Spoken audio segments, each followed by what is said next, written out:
Well, let's just write it down and do like a rough after the talk. So you don't want to spend all night? Yeah, I don't want to keep you from the good stuff. So this is Philip Younger. He's from Münster in Germany, and I suppose he will tell you all the bits that you need to know. So over here. Thank you. Yeah, Philip is my name. I'm a software developer, like I suppose everyone, most of you are too. I work in a lot of different systems. It's usually connected to governmental stuff in some way, which has just happened to me over the last few years. I have no idea actually why this happened. And technology-wise, I'm more or less at home in .NET, which also happened to me, and I also don't know really why this happened, but I've been trying to change this for the last 2 years without success, but I'm still trying. During the projects I did during the last few years, there have been like one or two common things to all of the projects. I think that the project actually were concerned with quite complex data, or data which changes a lot over time in terms of structure and how the data is interpreted and how the rules are formulated. And this led me, more or less not by accident, but by searching to discover 2 topics, which are the topics for this evening. One of them is called event sourcing. The other one goes by the famous or infamous acronym CQRS, Command Responsibility Segregation. I have no idea who you are, so what I would like to do is to start with a little show of hands to get an idea of who of you has ideas about these topics or who doesn't know about these topics. So let's start with the acronym. Who has heard of CQRS in any way? I'm scared from doing the complete introduction. Who has done a system according to CQRS? Okay, that's good. What about event sourcing? Who has heard of event sourcing? That's great. Okay. And who has done or worked with event sourcing? Totally didn't show. Okay. So yeah, that spares me. So what I'm going to do tonight is to show you a small demonstration. And Matthias somehow talked me into doing this in a more or less functional way. I'm still not sure whether I should thank him or not. But actually it was quite interesting preparing this. But the functional will be more or less concentrated on the event sourcing part because it lends itself very nicely to this. I will be doing a little bit of live demonstration. I have thought a long time about what language to use. I suppose your psychiatrists are more or less mixed up in all kinds of languages, which is a good thing, but also makes it more difficult to decide. So I thought I'd go with Haskell because it's actually, I tried to decide between C# because I know .NET and Clojure because I think Clojure is interesting, and I finally ended up doing C#, but it was like a split decision. I couldn't really decide. So who of you has done any kind of F#? Okay, so I'll probably go very slowly to the F# part so that you also get an idea of how the language works and get to the language. What I would really like to do is to get discussion started in this sense. So, of course, I can just show you the stuff, but if you actually come up with questions in your head, you just ask them because there's a huge probability that the other half of the room is thinking about the same stuff and wants to ask the same questions. If you have any questions, just blurt them out, and maybe we can actually get some discussion going with this. Okay, I'll do a little bit of motivation on the event sourcing part, with which I'm going to start. But since you've all heard of this, it will be very, very brief and very limited. So the basic idea of event sourcing, I suppose you're all aware of this, is that you actually don't store state anymore in terms of like data structure, which changes over time, but instead you record events, which is synonymous as far as I'm concerned, over time, and whenever you need to interpret this history which has been recorded, you actually run what's usually called a projection over the history and evaluate it in terms of whatever you are now concerned with. We will have an example system, and I'm just giving you the complete example because it's easier to think about concrete thing than the abstract thing. The example system I'll be working with will be like a simple order fulfillment system. So there will be a company with a stock on depot with goods, and the goods will be bought from suppliers and they will be delivered. We register that the goods are brought into our depot, and then there are customers who order the stuff, and it can be delivered to, or it actually just goes out of the depot and happens afterwards. It's not anymore of our concern. And to give an example, we could have interest in what amount of, let's say, a good called cornflakes, whatever this is available in stock in our system. And we don't actually have these numbers anywhere in our system if we use event sourcing, because we just don't store the current state. We don't store like we have 10, how do you call them in English, pallets, I suppose, of cornflakes available anymore. What we instead do is we store the number of pallets which have entered our system from suppliers, or entered our depot from suppliers, and the number of pallets we have sold off to our customers. So it's essentially like if we have a history of these events, so this is going to be like time. Of course, I picked the one pen which doesn't work.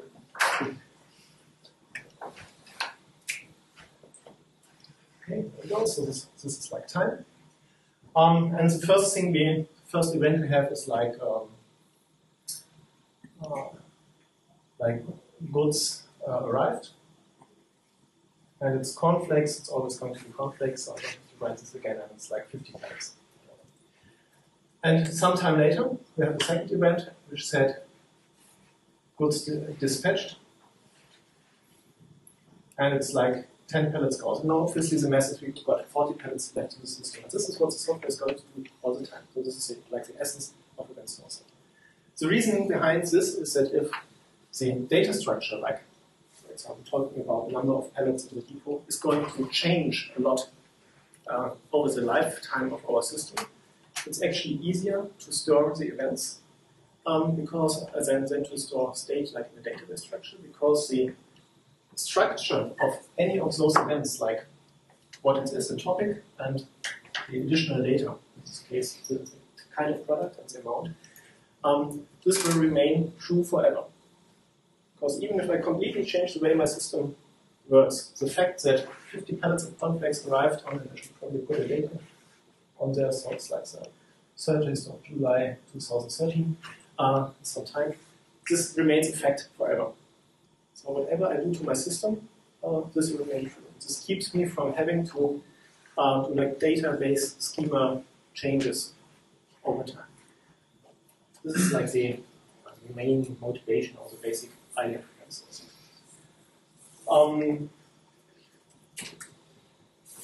The part of the software which does the math for us is commonly called projection. And this is most of the time probably not very difficult software, but it's actually quite interesting because in there lies a lot of logic, which is the interpretation of the history in terms of what we want to know today. So this is like one of two parts of the software which is critical, so to say. This need not be constant over time. Okay, the events remain constant because they just record effect. The projections I can change at any time. I change the software, I change the projections, which the history remains constant. This is the base. Now, to those who have worked with event sourcing at some time or have looked at demonstration projects, I mean, there are a lot of demo frameworks out there, might have felt that this is actually a little bit of, or this used to be a little bit of a difficult topic because those projections and a lot of demo software which is out there tends to be like spread out all over the software. It's like the logic of projection keeps on to be repeated. So just go to the context of CQRS for a moment. For example, you have like, in addition to queries going to the system, you just want to know how much goods are available to display to the user. You also have business rules which need to act on this number. And very often you have the projection logic duplicated in two places. This is something which I'm going to avoid today. This is actually like was the initial motivation. We had to talk about this like a few months ago for having this meeting. So the first thing we're going to do is we're going to create events, and we're going to do a little bit of projections on the event and try to do them in such a way that they actually the we don't get any repetition. Sometimes it might be actually quite difficult.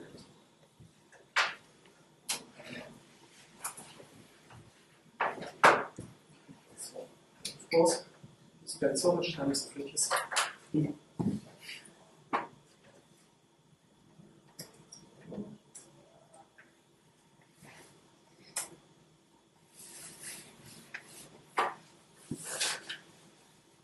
So, you still want to see this one? In the project is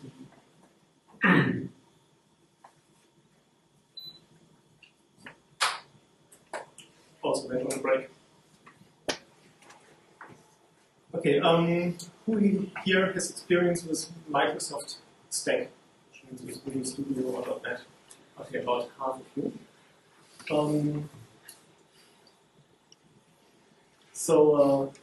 The common way of working in the world of Microsoft is a Microsoft Visual Studio, which is a common IDE for doing .NET stuff. And this is what we have up. It's a little bit small, but if there's source code, I will blow up the front side source. So there's a little bit of stuff already there, but don't build it because it's right now it's basically empty. I just put up some files. I get them there faster later. The first thing I'd like to do is to give you this. The exact example I just talked about on the whiteboard, so we're going to make ourselves a file which contains an event or two, and for the time being I'll just call it model because I have any better name for it. Right? In F# everything is contained in a module, and just a namespace. This is readable from everywhere, or should I make it up? Okay, good. And in F# there are a number of data structures one can actually use for creating a thing like an event, because an event is basically just a data structure, just holds data. And the thing I'm going to use is what's called a record. It's close to a structure, or think of it as a class, which is immutable, so it's only read-only. And we're going to make ourselves two events, and the first one will be called goods arrived at depot,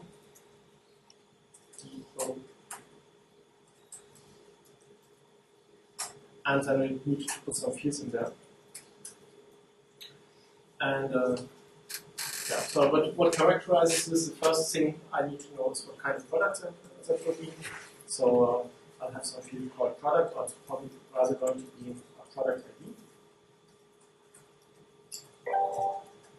And I need some type for it, because F# is a strongly typed language, so I need to put type annotations to at least the data structures. Later on they can be left out more or less.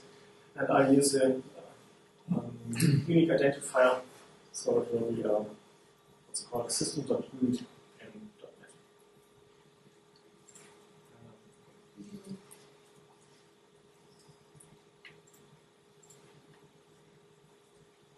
So there's one thing about F# which is one needs to get used to, and that is correct indentation. Because it's really sensitive to correct indentation. Or still always about it. Okay.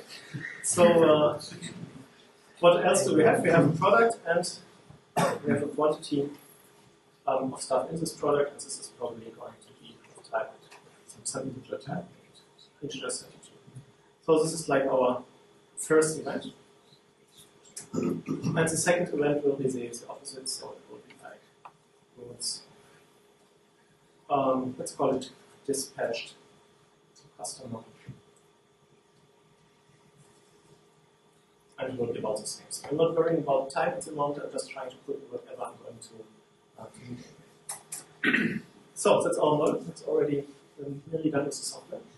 The second thing I would like to do is to do a projection. So to come up with a number of items in stock, for example. And maybe we can do a little bit of test-driven development. So I can start out with a test and then try to come up with a formulation for the test. So we may also have test below. So like projections. It's going to be a class. Class in F# looks like this. It's those are members of the type. And it gets a type annotation so that we actually know it's going to be a test. And in addition, we have to open some namespaces. It's like a using command in C# and other languages.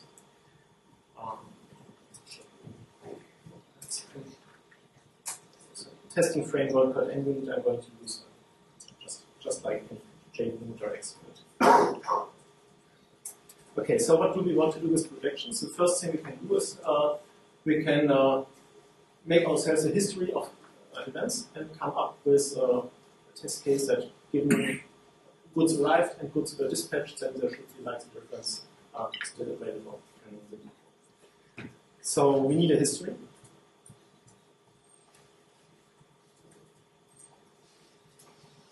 And in the history, we now put a little bit of data, so there should be one event of type. I'm going to copy it around a little bit so it doesn't take as long.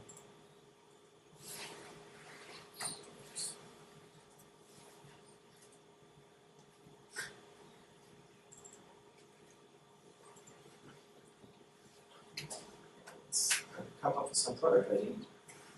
So we need an additional product ID. Let's call it product 1.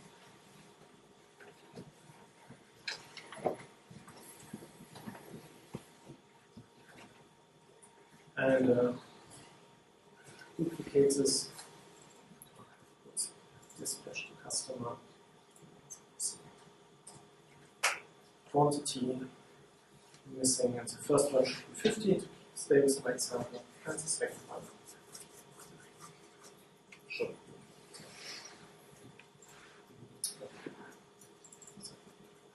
be. Namespace missing because I put it in the module. Module is like essentially it's a static class. And I should qualify this by putting the namespace before this is right still. It tells me I made a spelling mistake. Okay, now. Is there an S on the last line? Quantity was 10. Yes. Doesn't make any sense. And I can actually make this a little bit more concise. Right. Could remove the quotes from multiply name quantity. Alright, yeah, I've got new underscore. But it doesn't hurt anyway. With the special customer.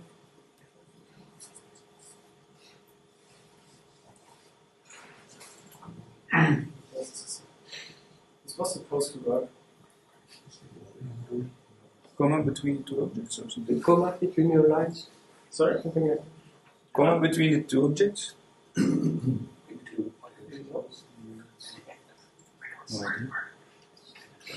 So in a second.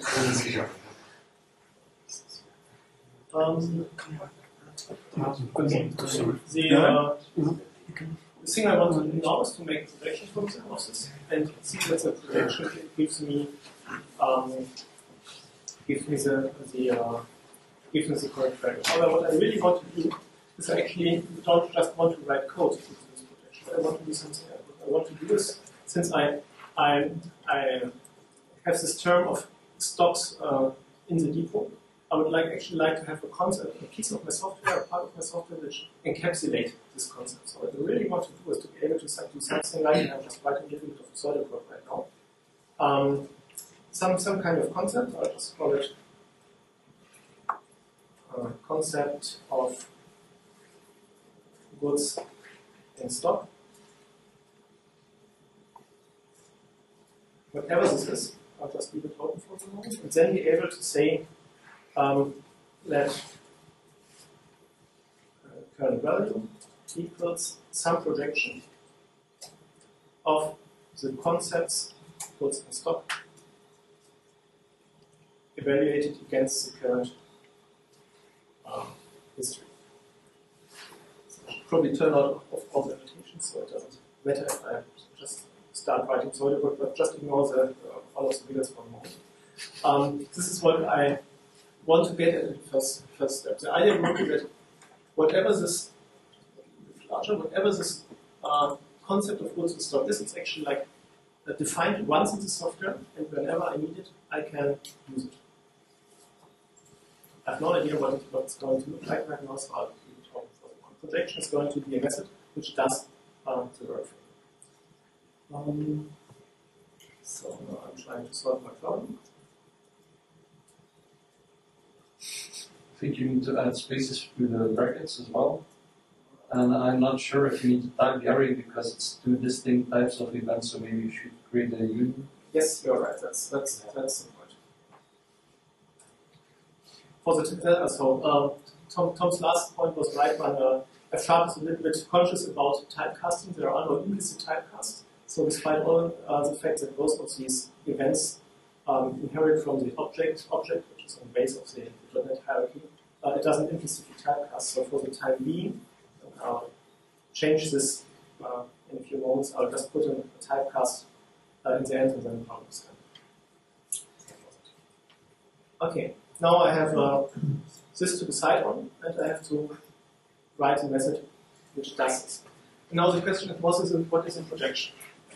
Projection is something which is essentially goes by either the name of an aggregation, or there's a mathematical name of left fold, which Glenn always uses. So I suppose everybody has heard of the left fold now.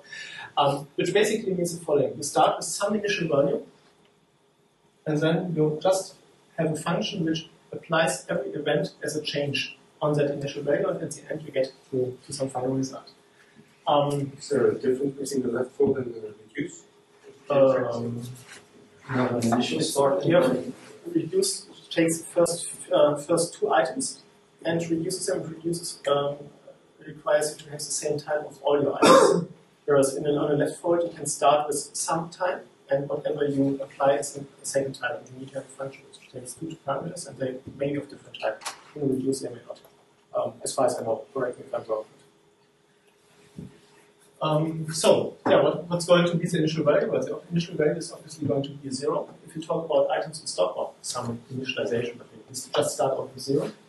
And the change I can derive from both of the events. It's just the quantity, call it quantity.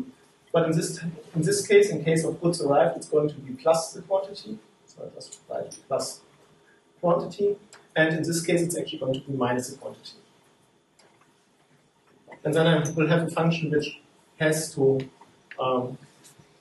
fold over this, since this is just addition type, because I just add up all the stuff and then I arrive at the final amount.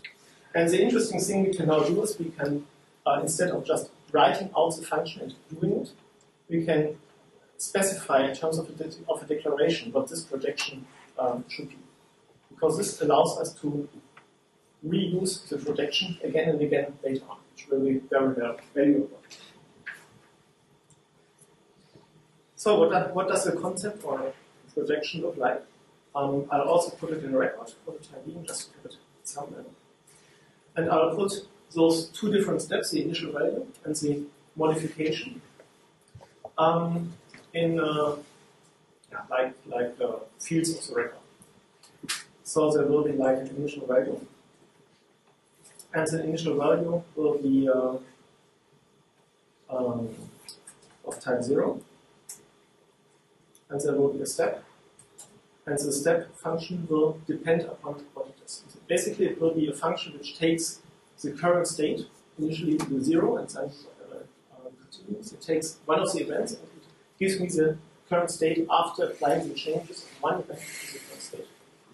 Okay. Formulated this well enough. So there is like an initial value, and then we have what's called the step function. The step function is basically this change. And the step function starts with the initial value and runs over all of the changes to give me a final result. And since we have two different kinds of records, I actually need to choose which of those it is. Since I only have the types at the moment, I'll use the types for choosing. So the step will be a function, and the function will take 3 arguments. So I'll just write functions is now it's commonly called a lambda method, or an inline function, or an anonymous function in the special F# version of the syntax, which goes by the word of fun for function. Sharp is fun, we say. And it takes the current state. It takes an event and outputs the new state. And the way it does this is by checking what the event is. And for this, in F# commonly use pattern matching.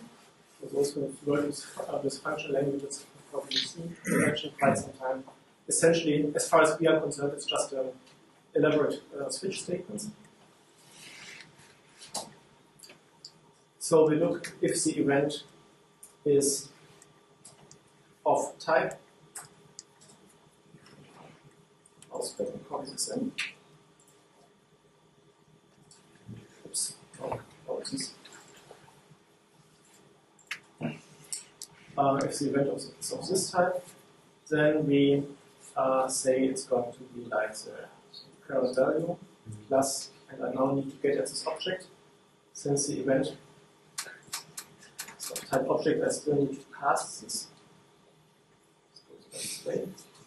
And then I hopefully have available the quantity.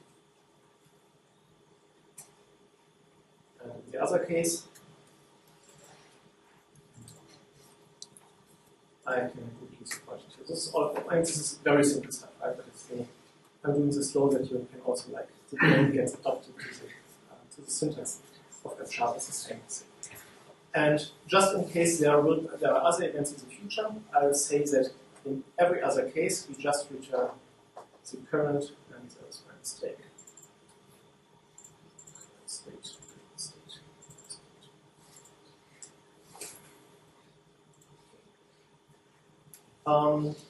Okay, now this record doesn't have a type yet because I didn't talk about the type, I just wrote it down, so I still need to give it a type. Let's say there is a type, and since this defines a projection, I'm going to call the type projection. It's going to be a record, and of course it has like the initial value, and it has a step function. And we now have to annotate the types a little bit, unfortunately. The initial value for the time being is an integer, and the step function for the time being is a function which takes an integer as a parameter, and it takes any kind of object as a parameter, and it returns an integer, which is basically the signature of the thing I wrote on that. Now, the way of writing this message signature is, I suppose, quite unusual to all who haven't seen any kind of language which relates to F#, which was the name of the ML languages, because the first language. You just read it by the way that everything before the last arrow is parameters, and this is the return value. Okay, so the first parameter is integer, second is an object, and the last will be an integer.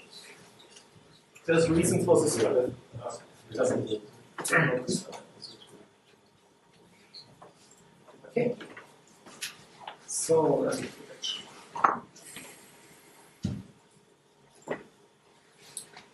now we have our good system. I'm back to finding my errors. One bracket too much. Now what's left is a function which actually applies the projection.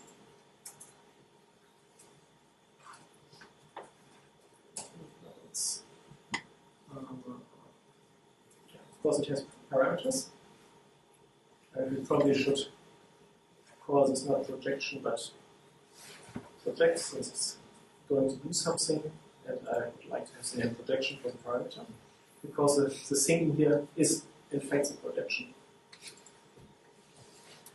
And finally, I have some kind of history. And now the only thing I need to do is I need to start with the initial value, and then iterate through all the events and apply the projection function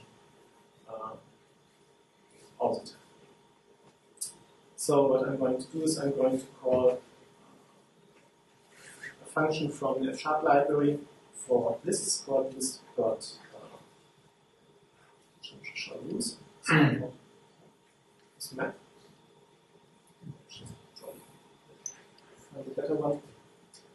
something funny about functional languages, which I also learned in preparing for tonight. Is if you're coming from like an object-oriented language, especially if you have a good IDE and work with Java, for example, or with C#, you're used to being able to just like dot, and then your IDE will tell you what is available. In functional languages, you don't have functions on objects. You just have libraries of functions, so you start to get used to having like groups of functions, for example, in the list module, and then you know, but if you're working with a list, you start out by writing list dot, and you look whatever is there, and then find the current function. There should be a fold function, there is a fold function, that's good. Let's have a look at the signature. It's probably not readable from the spec anymore, so I read it out. So the fold function takes, the first thing is a function which modifies like the outbound step function, the value, then it takes the initial value, and it takes the initial value, takes the function, and then returns the value. So, with a bit of luck, this is exactly what we need to do. First one will be our projection. Dot step function. And the second one will be the initial value. And the final parameter is the list of items. And if I saw this correctly, the signature of this thing is different. No. So the idea is that this would work. And now let's see if our current value really has a correct value. Our history has like 50 items arrived in stock, 10 went out of stock. So you should be able to signature assert that the current value should equal 40, which is the way one writes assertions in F# unit. Okay. So, only thing I need to do is I need to put all of this in the test method. We're going to do this.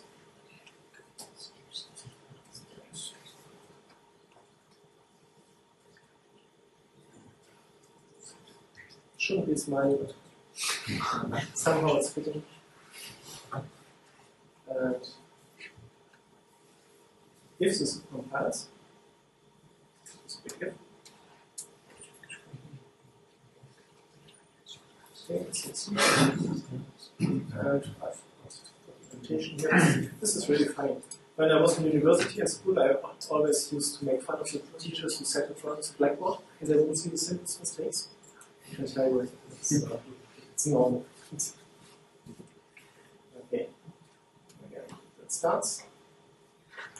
And actually the test should run automatically because I have endpoint installed, which you can't see because it's right here. So and it tells us that the tests work and if you go over there. Okay, so this is like the basic, very, very, very basic idea of base source. Okay, we have the history, we have a concept. I'm now removing the word concept because you actually know it's I'm calling it concept. So what's this? And whenever you need to evaluate the current value of a concept, you run the projection. This is like the basic. Okay. I told you that I have a little bit larger system I want to work with, and what I would like to do now is to increase the pace a little bit, so I don't have to live code everything in this way because it will essentially be boring for me. Give you an idea of what system I want to aim at, and then show you the parts of the system which correspond to what I just did, and show it in a larger part of context. By the way, some already asked me, and I told them that if you want to look at the complete source code of the thing later on, I'll just put it on GitHub and I'll maybe just send a tweet out or give it to Matthias to post on pages. Okay, this is basically the specification of the system I talked about. The first part I already told you, the interesting part gets down here. We have some definitions. These are two definitions or three definitions. Two definitions I'm going to work with. The first one is a product in our stock is going to be called deliverable if it is in stock or it's being in stock, if it's inbound from the supplier. And the second thing is the product is called available if it is deliverable or it can be in stock. This will be important. There will be rules that the customer can order an item not only if it's in stock but also if it's there are some manufacturer requirements. This is the most important thing. Include like from scratch in detail, completely tested in like remaining an hour approximately. But what I wanted to do for the project in general, which was like the basic idea, was to actually not use any kind of preconceived frameworks or libraries. Because what I want to do in this in the demonstration in the project is to like bring out the basic concepts as clearly as possible. Instead of relying on a library to do the thinking for me and forcing me to use whatever the library developer thought of. So there will be, to finish this, in the final demonstration project, there are actually only two libraries. One is a web server, because I was not going to write my own web server again. And the second one was just a testing framework. It's obvious. And there will be a little bit of HTML templating, but not in terms of the libraries. Especially for you. Thank you. Okay, so much for the setting. And the solution of the software will have the following parts. There will be, I'm just going to rearrange this because I have the other way around. I define some terms as business entity, which doesn't have anything to do with entities in like a technical sense. It just means that these four words have meaning in the context of our problem. There will be a supplier, suppose it's self-explanatory. There are products. There is a purchase order, which is an order which we submit against our supplier in order to deliver this goods, and an order which our customers place against us. Okay, since this is a DDD meetup, you probably all know that this is quite a common situation in software. This is like a fundamental thing of domain-driven design to find out that there are actually terms in the software which can be overloaded in the terms of the business meaning. So we actually can talk about orders when we order something from the supplier. We talk about orders when we accept customer orders. They are definitely not the same thing. And then we have two options. The one is to change the wording, which basically means if we are talking about developing software in a context with some customer, I go to the customer and say, you have orders, it's not the same, you need to change the word. Usually that's hard. And the other way is we introduce what's known as bounded context in domain-driven design process. This we're not going to dive into today. No DDD beyond this point.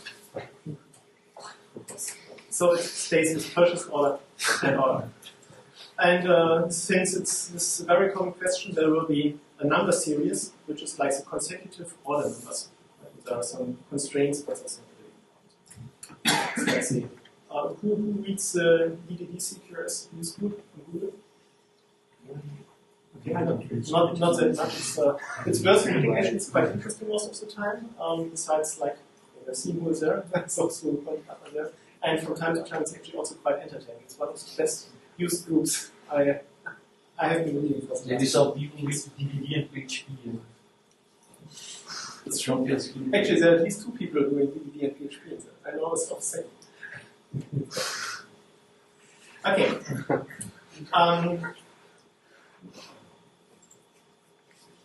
The second part I've been doing is, actually this is like taken from another, the idea is taken from other projects, is come up with the actual events. I'm not going to code them all by hand, but I just wanted to get an idea what's there. So there is some events related to what's called standing data, like the basic data, which doesn't really change too often. So there is like the supplier account has been opened with our company, supplier account has been closed because the basic machine has changed. The same for a product. A new product is available from our company. This product is listed, designation has changed, product is deprecated. And on part of the supply, there is an event that one of the suppliers notifies us that a certain product is available in a certain quantity, or that it's not available anymore. It's called product delisting. And there comes the real need. This event will denote that in the history we have submitted a purchase order to our supplier, to one supplier.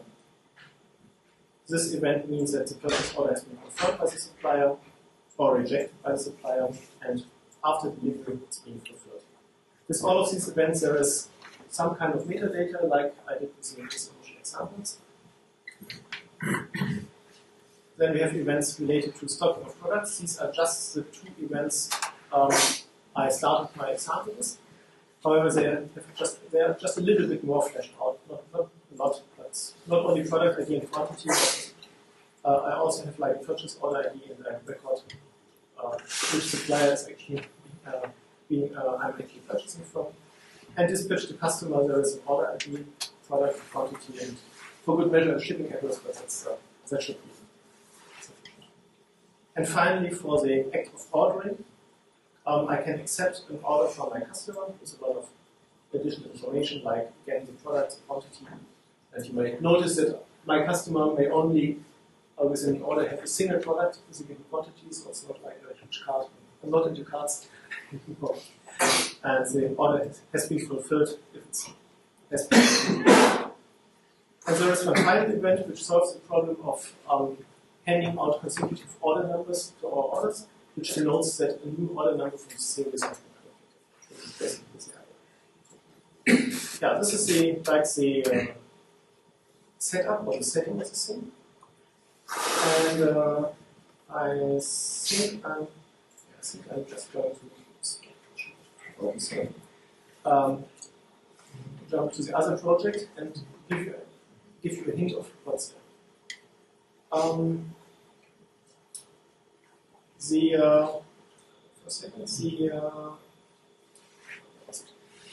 The projection I will justify together. This one, or rather the appropriate type, which is up here, was quite concrete. Right? This was only possible. This was only usable for projections which are of type integer in the end, and use integer as an integer value. For the real thing, this will be a little bit more difficult because my projection should actually be generic in the truest sense of the word, even as my software is concerned. Because I want to be able to define a projection which can deliver me anything. This is the first thing. The second constraint I'm going to lift, which is still in here, is that the initial value and the intermediate state in this example was the same as the output state, which here made sense, right? Because I'm putting in integers and I'm working with integers all the time and I'm delivering integer in the same thing. However, this is not really necessary in a technical sense or in a mathematical sense, but would actually be a better way to do it would be to make a distinction between whatever comes out of the projection, so that this type and this type are not necessarily covered. This allows us to keep what's usually called a hidden state along the projections. So you can actually, within the mathematical step functions, you can have additional data, you can memorize the stuff. And in the end you can say, okay, out of this memorized data package, I'm now extracting this thing which actually interests me, or which actually interests the caller of this function. So these are the two things I'm going to change. And as I said, I'm not going to live code all of this in order to make it a bit slower, but this is what it looks like in the end. It's basically nearly the same thing we had earlier. So it's a type projection. It's now generic, like in generics.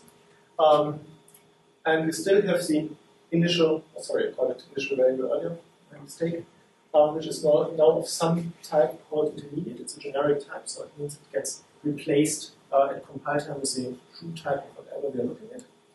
The step function still takes any kind of event, takes the intermediate state and computes a new intermediate state. So it still runs from event to event. But we get an initial function, which is a final projection, which takes my initial state, my intermediate state at the end, and then extracts whatever I'm really interested in between.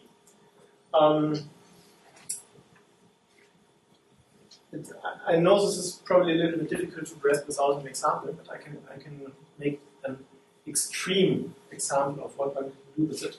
I could, in principle, say that, let's go over here again, my step function, or the intermediate state, actually doesn't compute anything, it just collects all of those functions, the function calls, and then the final projection function actually executes. In that case, I would keep the complete history at intermediate state and do all the projections the last wouldn't make much sense, but it gives maybe a little bit more idea of what the hidden state means. You can put anything in there which helps you to compute the value. So that's For actually, example, sorry. Yeah. And the step would be a very intensive step where you would benefit by grouping things together. That would for example, could be anything. For example, if you're actually not interested in like a concrete value which has a relation to concrete values, but for example, suppose you want to do some averaging. That's actually a good example. And we want to average the number of goods in each event. Doesn't make much sense business-wise, but just bear with me for the example. And maybe we want to average over months. It's a good thing. So I'll change the date from 20. This is 30.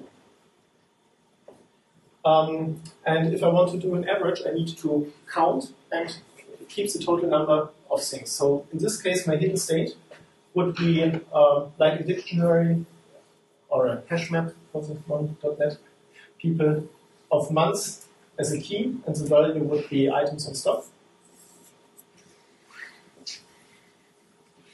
And then I would run through the history, and as long as I'm within 1 month, I would add the stuff. So for 7 of 2013, I would say it's 50 on the first event, and then on the second event, it's -10, so it's 40 in the end. And then for other months, I would have other values. And the final projection could then just be an averaging over the thing, and I would say on average, I've got 40 items in stock in the last week. So this is like the basic idea of hidden state. So people call this map reduce, or in SQL it's select and group by. It can actually be interesting to keep the actual events or some version of it in your private state, because then you can do stuff like looking back. If something happens or some event comes, you can look back and take some state from it. Exactly. This is what I was hinting with the idea that basically keep the complete history and project it in there. So whatever information you need to process, you can keep in the project. So this is what this does. Initial state is just a value. Step function takes a state from one step to the next based on the current object, and the final function does a final projection. In addition, there is a selector which is not too much importance right now. It will be of importance if we have if we want to analyze events filtered by certain criteria. For example, I want to run my projection, but only for products of type complex. But I'll say more about this later. Okay, the function I just named project in the earlier example. To make it a little bit smaller, unfortunately, F# tends to create long lines. So right here is what you can see. Okay, that's good. And I can right here, so you can see too. Okay, this is basically my project function. It gets a little bit more complicated, but the structure is still the same. It does a fold over a function which is essentially the projection function. Made a stupid change. I need to change the arguments. That's not really of importance. Takes the initial value, and then whatever comes out of projecting over all the elements, I pass on into the final function, which then computes whatever I want to get out. You might be noticing that actually the history of events themselves don't appear here anymore. It's not as much interesting in the context of event sourcing, but in the context of function languages, because actually this whole thing is still a function, because a fold as last parameter still requires our history. And since I didn't give the history, whatever comes out here is a function which takes the history. So it's like carrying basically. Which is very nice, and I must say, before I worked with projections and event sourcing, I wasn't really able to value what functional programming can do in this respect, that you can actually write a function which omits the gritty details which you don't need to know. So it's actually history in play, and it gives you a function again which just where you just specified a bit of the computation. Okay, so this is the projection function. It's now called evaluate on demand because it does like on-demand implementation. Every time you call it, runs through all of the histories. This is not going to be very efficient, obviously. And there is a second one. It's called on-demand filter because it actually takes a key. This is key and only respects a certain part of the history, only events for which this is values. But this is a detail. It's not too much of importance. Okay, so this was the abstract type, and of course we also have the concrete projections. I'll just skip over a little bit. Example. So this is basically the same example I did earlier. Okay, it's again the product items in stock, and we have the initial value. The selector just says only respect events of these types as a product that fits. So I can only project a certain kind of product. Step function is nearly exactly what I had earlier, except that I don't write current state and event goes to current state plus event or quantity anymore, but I just give a function which takes it, which just adds the quantity whatever I apply it to, and then it's internally applied to the state. This is again recurring, basically, just reduces the number of keystrokes. And the final projection is essentially just a function which does not change the value, so it's like the identity function. Now, you may recall that there was actually a second definition I gave you when I showed you the specifications, and that was that an item is in stock, if it's in stock, of course, but it's available if it is in stock or being delivered. And now, of course, I can do the second thing like this to identify what does it mean if an item is being delivered. Hope it's not too far away.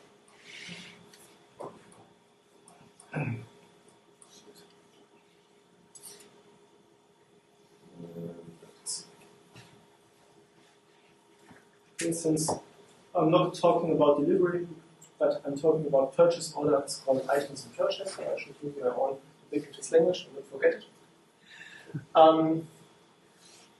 This is very much similar to the earlier case, but I made a change there to demonstrate something else. This actually now keeps like a list of all the current orders, so it's not like a single value which gets filled, it's like a dictionary or a hash map. So we start out with an empty hash map, and for every purchase order which is confirmed by supplier, for every purchase order which becomes effective, we add some data. That's what the data looks like. It's not a problem. It's just a continuous events.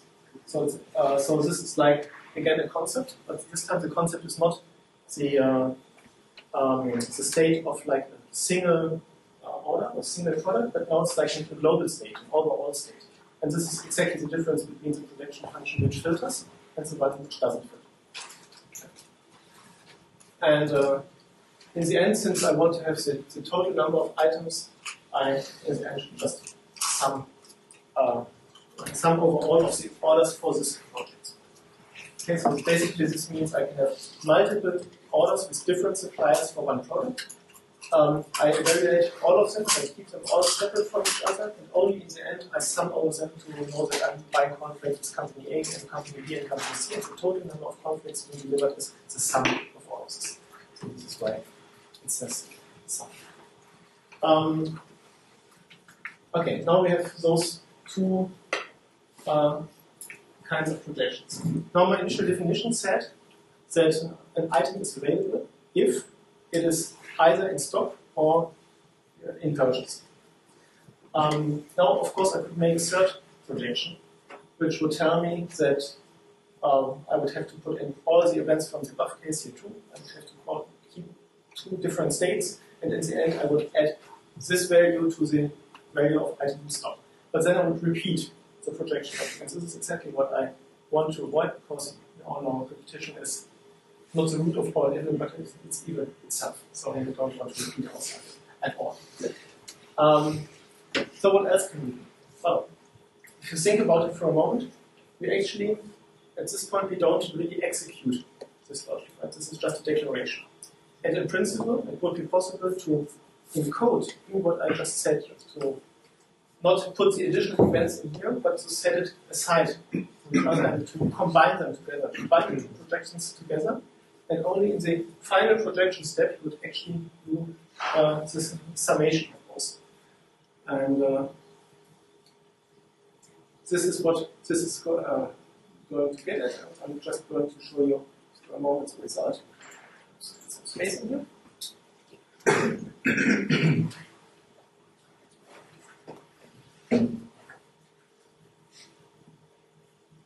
I'm going to somehow introduce line breaks so this becomes readable.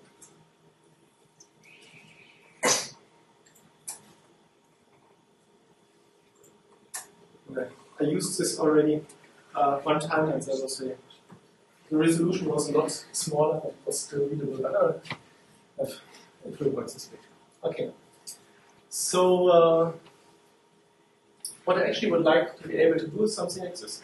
I would be able to say the concept of products, items available, the total number of items available, is combined of three other concepts. So I'm going to add definitions together and say those are going to be evaluated separately, and then in the final step it's going to be available means in stock plus purchased minus allocated.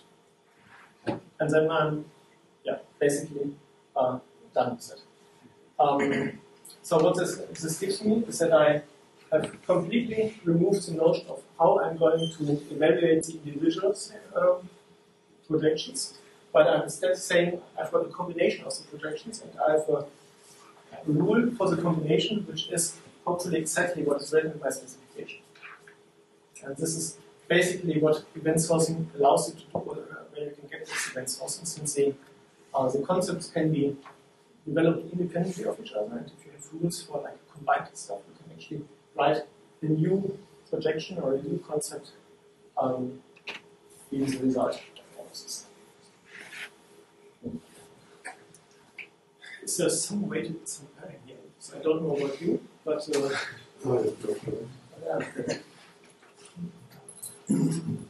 if you're feeling the same as I'm feeling, I'm getting very dizzy. You need a drink? You need a drink? No. So Maybe in that one as well. I have a question. Why do you use the type structure of a projection and not just compose the function on itself? basically because I want to be able to print it out very clearly to be readable to the audience. So this is maybe I should have said this. So the structure of the code is basically to be able to demonstrate it. Okay, so nothing of this is optimized for production, not at all. So actually, I've also only implemented like the on-demand projection there, whereas in reality it would be quite different. So this is like optimized for short. So it's like named and you can read.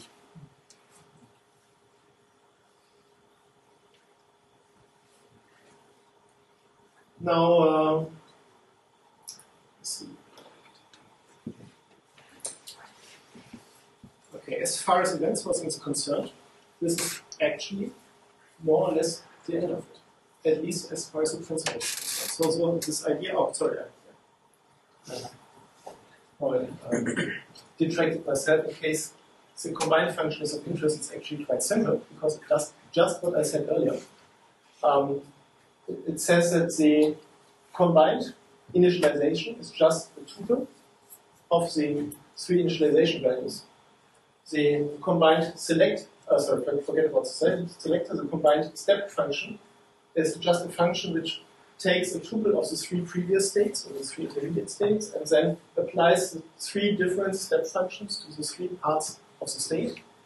And the final step is applies the final projection of all three different concepts separately, and only in the last step the combinator is executed, which is basically this function down here. So it's really like having all three things in separate and then combining them and putting them together.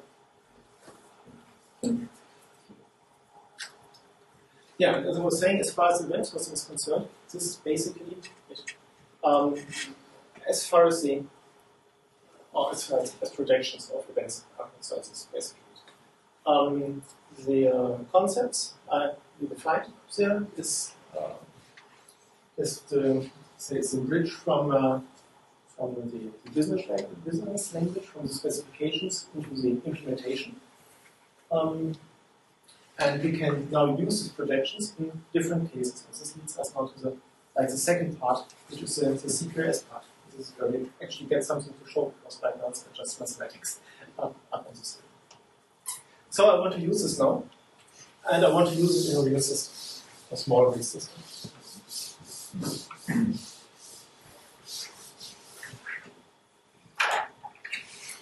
So what I'm going to do with this is I'm going to put the system, or I'm going to make a software system which uses an event history as data storage. And it will have two parts. One will be responsible for executing business rules, and the second part will be responsible for delivering data, which is just a basic CQRS definition. So we have like a history up here. And we will have one part of the system which will have some kinds of business rules, and a second part which essentially contains only projections. I'm not going to write projections down here. For the time being, I'll stay with the term read model, which has been used in CQRS quite often. And the interesting part here is now that the projections we defined up there, they can be used in both pieces. For the reason that I will be using this to generate data to be displayed in some kind of user interface. This. And on the other hand, from the user interface, there will be a request to the system, which will be evaluated against the current state as defined by the previous history, and the result of the rules will be new events. This is like the basic idea of combining CQRS with events, I suppose you know. What I now want to do, or what I can actually already do, is I want to be able to use the projections I have defined, both in the business rules, let's put some rather up here, as well as over here, so that these are actually the same. Because when I define a concept such as what is the current number of items available for a given product, the meaning of this term, the meaning of this concept is always the same, no matter whether I apply it or I use it in business rule, or whether I use it in a projection.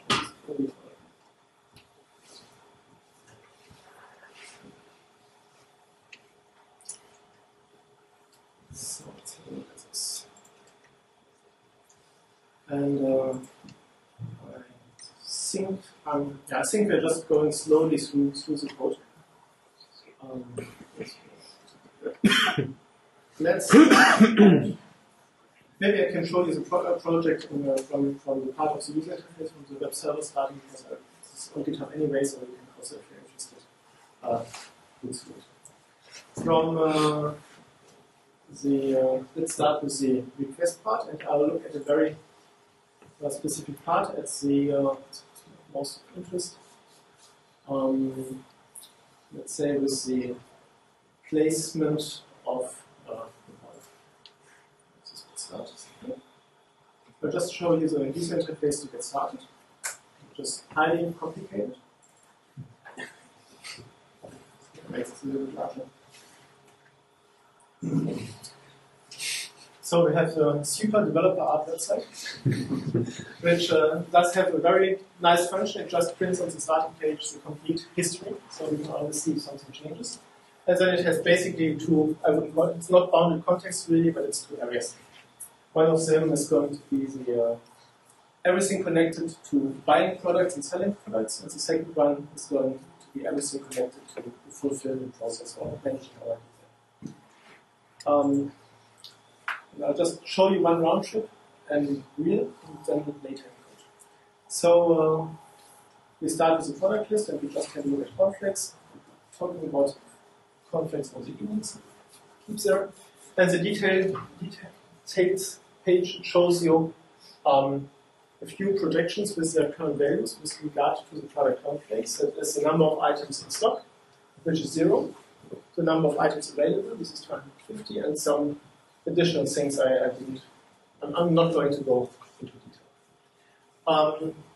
If you have a look at why it's 250 items available and none in stock, we can have a look at our event history and see that, unfortunately, with the IDs, I can't tell you which is complex right now, but 85 euros. Exactly, that's very right. But what we can see is that there are actually 2 purchase orders confirmed by the supplier. One of them is for cornflakes, I'm not sure which one it is, and one of them was actually received in the depot, it was not cornflakes.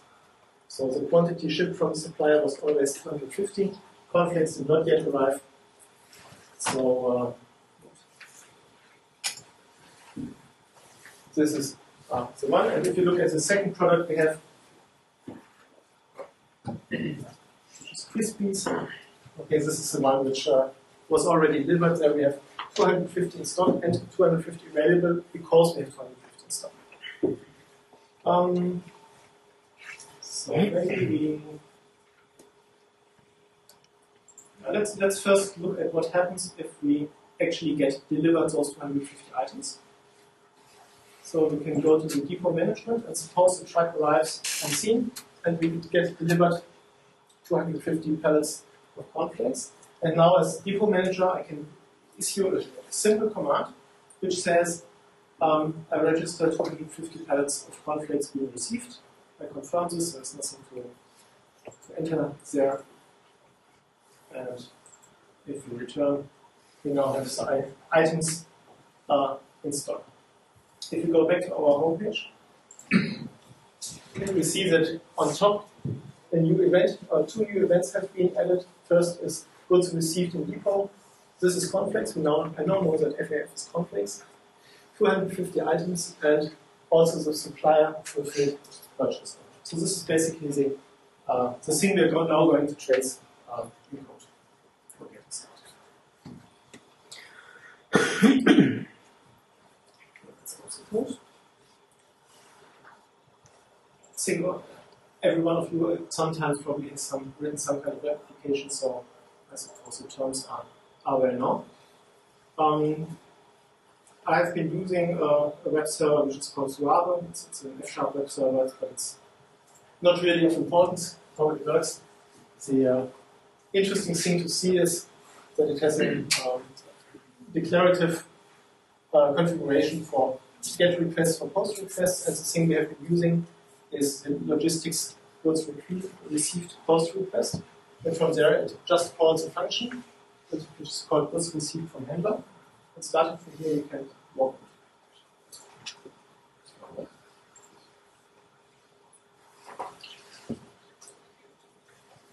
So what this basically does, like in every web controller, is it just takes all of the form data which is connected to this, and then, this is now different from many web servers, it doesn't call a function, but first it just creates a command object.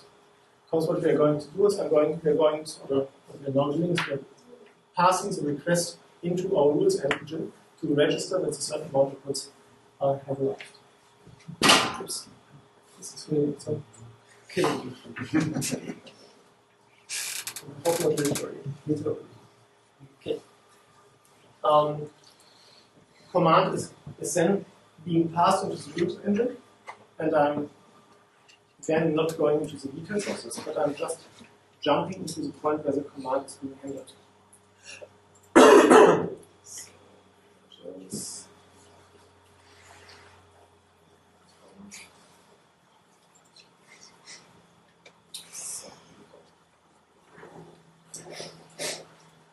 Eventually, in any kind of system which handles different commands, we'll have to have some kind of switch, which, depending on what kind of command is issued, executes different logic. And this is what we have on screen right here.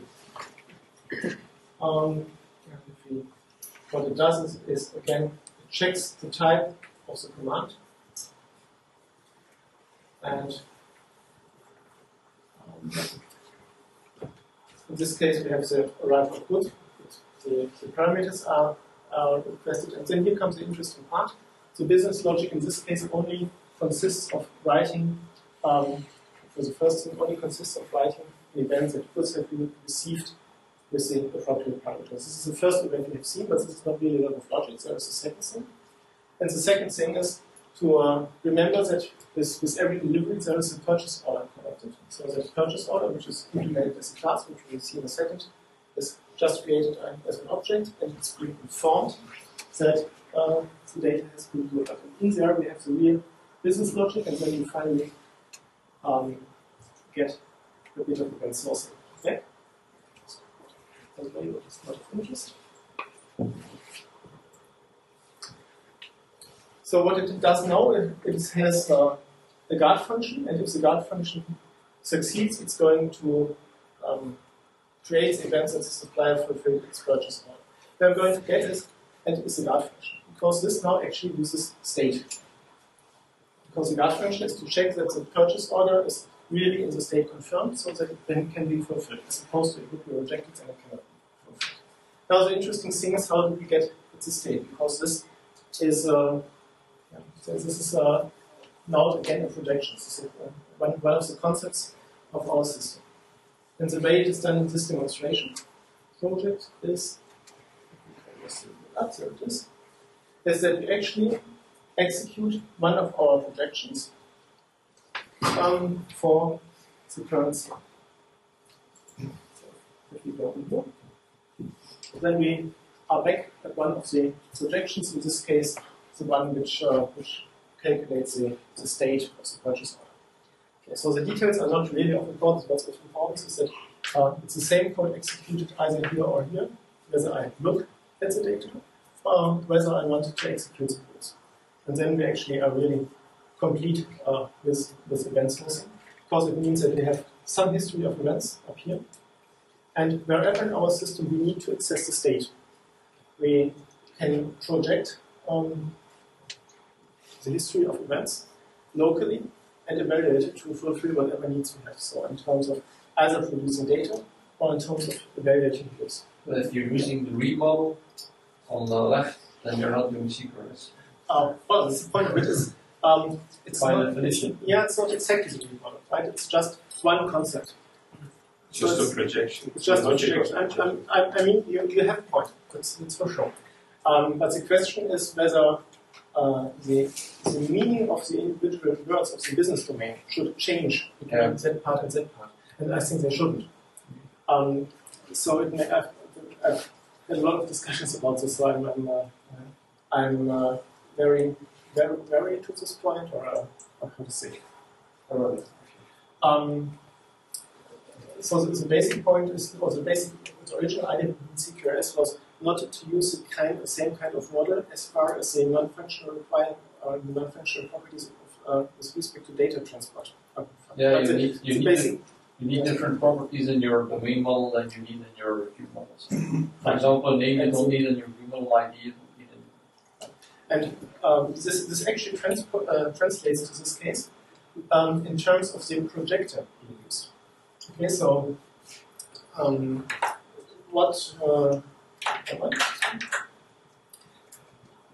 this should signify only the projection logic, so that is what is on screen. Actually, there's a little bit more to it. There is the real projection function.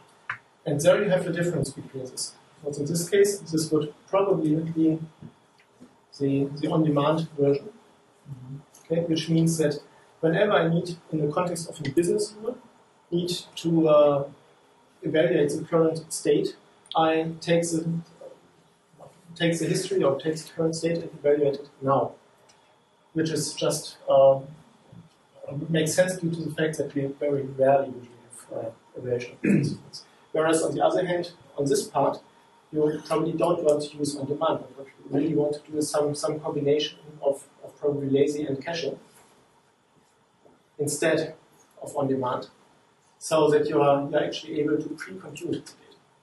And this now is really, again, the idea of CQRS.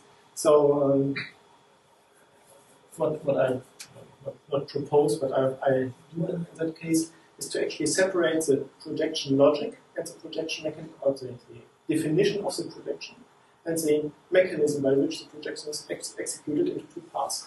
So you can reuse the definition of the concept, or whatever it means, in both cases.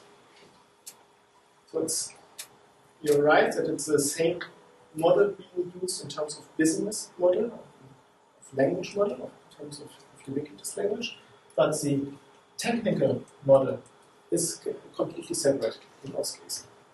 How would you do this in an object-oriented language? Instead of in a functional language, I see how you can reuse it easily, but how should you do it in an object? Actually, it's just the same. Because It doesn't make a difference, because as long as you can at least have the concept of a function, as you have like functions as first-class objects, and you can keep a function pointer and pass a function pointer. And so if you can create a structure like this, where you have functions as values, then you will be able to do the same thing. So this is possible in C#, it's possible in Java 8. It's possible in PHP. It's possible in PHP.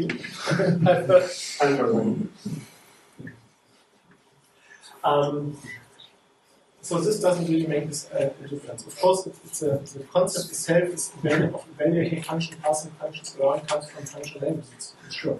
But it's so the concept belongs to a domain object, and the domain objects are not copied in the read model and the write model. They are two separate objects. Well, this is not connected to the instance of an object. Right? This is just a declaration. And the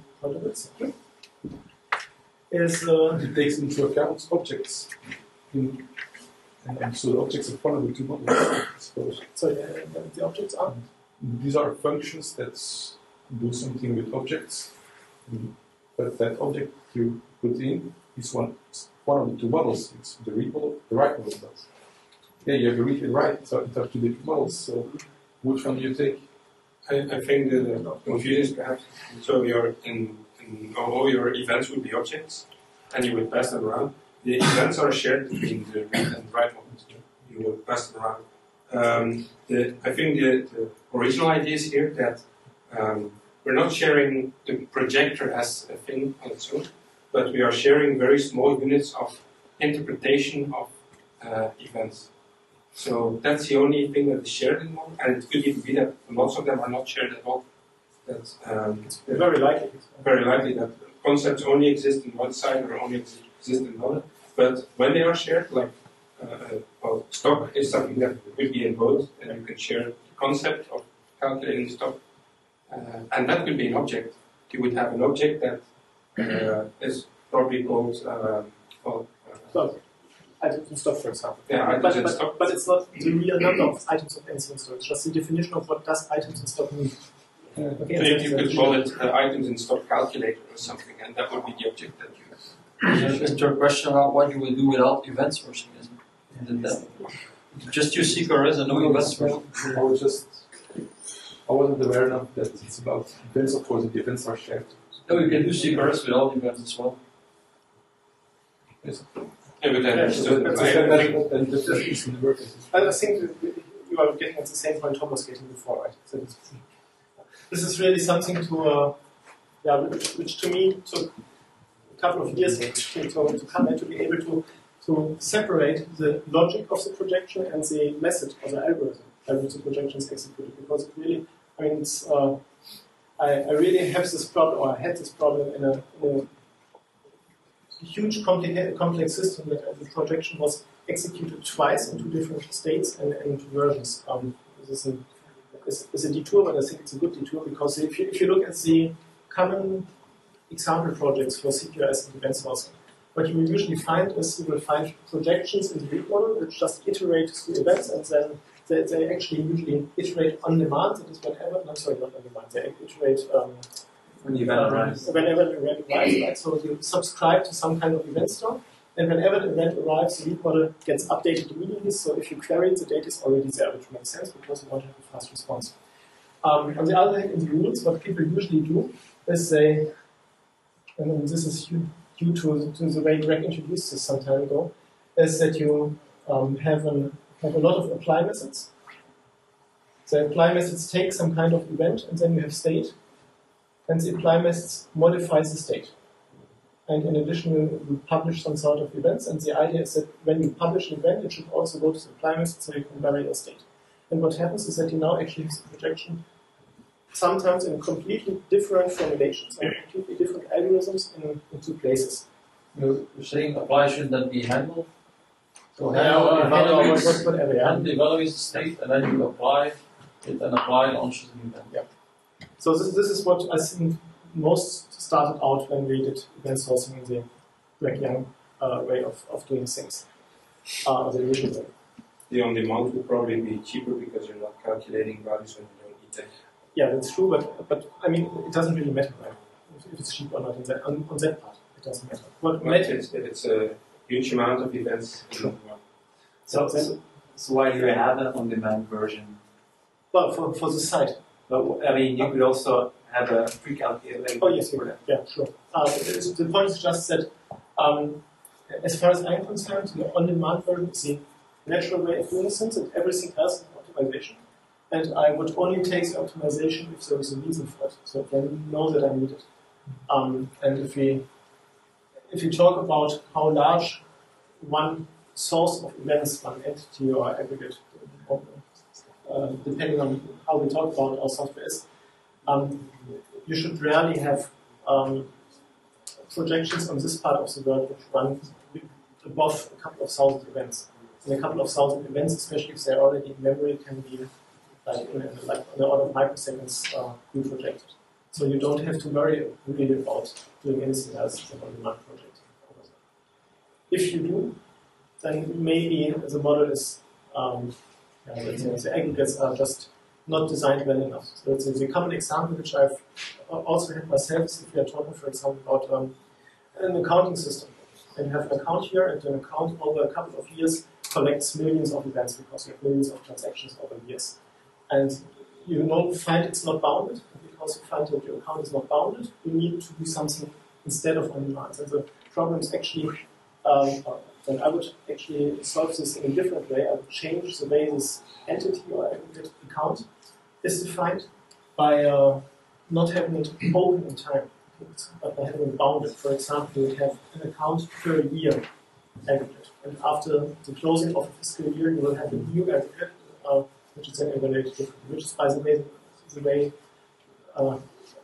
any kind of accounting software is implemented. They always have like closing of the fiscal year, and then they take like some aggregate data, and then they start out fresh with a new database table or database queue or whatever.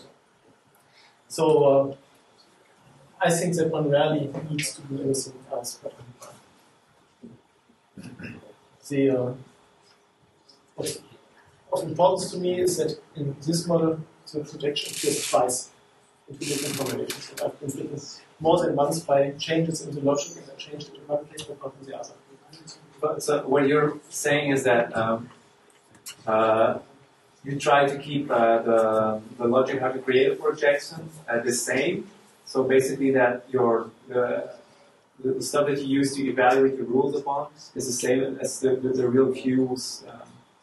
And by using it as the same, there's never a problem that if the logic is a little bit different, that you didn't update parts of the code, that there's a divergence between those two. That's a problem that happens. Yeah, exactly that.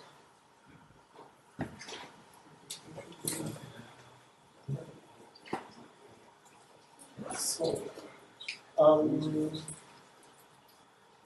these interruptions. But no, that's the point of it. I mean, the idea of the basic idea of the project is to get discussions started. Right? Essentially, I'm trying to sell this kind of ideas because they have helped me a lot. And since when everyone said initially that event sourcing is known and CQRS known, which is a good thing, I think it makes more sense to talk about details of the lab. There's one disadvantage if you use the same things. The big advantage you have is you can, on the readable side, you can usually disconnect it and do it later on. You have the thickness, eventual consistency, and if you don't want to have eventual consistency in your And you're processing the rules. It's going to be fun. No, that's of course true.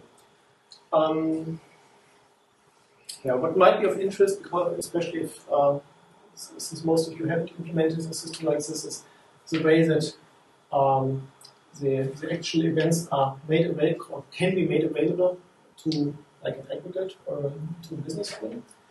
And I'm thinking if I should show it or live code it.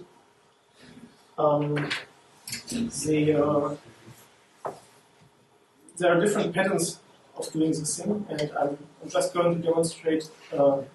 It's really actually a trivial thing, but it's I've in many systems seen this and seen this made in a non-optimal or in a bad way.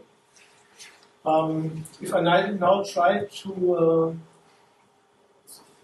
take some space, if I try to let's see.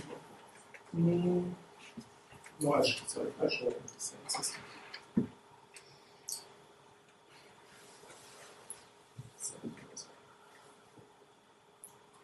I'm going back again to the place where I've been just before, where the rule was evaluated, which was not here. It was here. So this is now again a class from the left side, from the rules part of the word, where rules or where commands are handled. In this case, it is everything connected to the purchase order, and the thing we looked at a second before was the function where the delivery was confirmed. And one thing which is like a requirement, which one should be able to implement, is that if I call this variable of state multiple times during one execution of a command, it should always be up to date. And this means if I change the state by calling supplier fulfilled purchase order, I should now be able to, in the next line,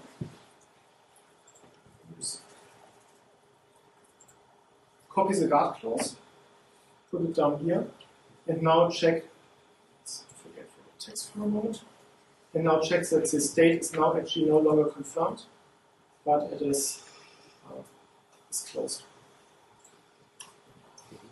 Okay, so that I can evaluate the concept within one transaction, even before this is all committed to the event store, and get changing values. This is especially interesting if one talks about functional problems with respect to event sourcing, because very often we've had the discussion in the EDD CQRS news groups initially that one could think about a command handler, like a function like this, being a function taking original state, then applying a command and putting up or resulting in new events which are being created as a result. However, this doesn't really work in reality, because during this function you would need to have changing state very often in order to fulfill logic like this, right? Because it just says there's a guard, it should be confirmed initially, then I set it to close, or I publish the event supplier fulfilled purchase order, and then I need to check that it's closed. And it would still be the old value because I'm still working with the original events I have to follow. And this is the reason why I actually don't do functional domain models anymore on that partner side, because I still need some additional state in between, which is now, in this case, represented in this little acronym in front, UOV or UOW, which means unit of work. It's just essentially like a placeholder for the current transaction. And the job of this object is to collect all the events being produced during the execution of a single command, but also to provide the complete object with the always current data. So what's really happening in there is the following. This is actually wrong what I showed here. The rules engine doesn't, or the domain model doesn't always get the current history on demand, but it's actually a little bit more complicated. There is really a little buffer with state in there, which is can be either called a transaction or a unit of work. And what it does is it gets the events from the event store, but it also keeps like a small list of all events which have been created during the execution of a single command, and then concatenates them both together. And whenever I read the current state in here, I actually get the history plus whatever I changed. And when I commit the transaction, I can actually just append whatever in there to the event store. So this is like the common pattern to use. And this is actually quite difficult to do functionally because it would mean you have this intermediate state which you will need to carry from line to line. If you do this functionally, it means you have to somehow have an array of events to which you continuously append. Should use an IO wallet. Yeah, well, basically this is an IO wallet, right? Now you're muting state. Pardon? Now you're muting state, mutating state. Well, So technically, if you have an IO method, you're also mutating state. You're just doing it in a functional way. I mean, I guess you're right. That's the whole point of the IO method, just to locally keep the state and to not let it escape to the outside. Yes. Right? And this is essentially what the unit of work does. It keeps local state and it does not let it escape to the outside until you're finished. So it's actually, I think it is the same. We should discuss that. So this is a command handler that doesn't use aggregates in the Greg Young way? Well, what's the great angle of aggregates? I think he has changed his definition multiple times, but not in the terms of consistency boundary. Okay, so this by initially said there's enough of DVDs, so in there's no aggregates in terms of consistency boundaries, just events and state being projected, because I was basically going to talk about event sourcing and not as much about domain design. Which of course is, especially if you go down this road, is an interesting question of how you can find the algorithm. This is essentially a question from earlier today. But I mean, an aggregate would be in your setup just a projection, right? Or you could define a projection, which is like the real projection. Yes, but the true one, and that would be called an aggregate. An aggregate would use the projection to decide which events to emit. I believe. So okay, so it's part of the aggregate is a projection plus the rules and some of the rules logic. Yeah, so the problem with the defining of the aggregate is that the whole point of the aggregate is that you draw a boundary and say whatever is affected by insight should not be at the same time be affected by things which change from the outside. Okay, it's the idea of consistency boundary. So it's like a transaction basically, right? You have some set of states, some set of data, and you guarantee that while you execute, it doesn't change without you being the cause of the change. That's basically the idea. And if you look at the projections with the different events being used here, the idea is actually quite compelling to say there are a number of events in there, and they might somehow belong to, or they might define a consistency boundary. However, you are likely to have different projections which use different intersecting sets of events. So what one could possibly do is to analyze in one command handler which state or which events basically are being used to define the state used as a command handler, and then define this set of events as one aggregate, and define that no other part of the software may commit the same kind of event with the same IDs at the same time.